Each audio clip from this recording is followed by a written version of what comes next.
sencillez escuchaba yo la historia de Jesús,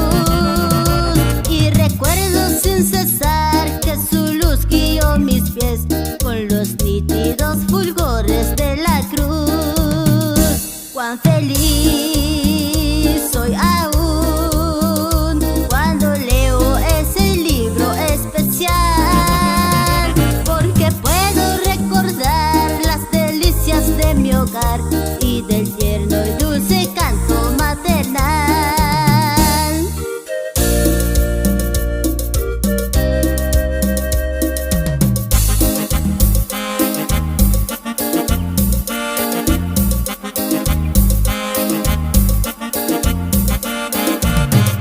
Libro santo sin igual, libro eterno de mi Dios, eres tú mi más querida posesión,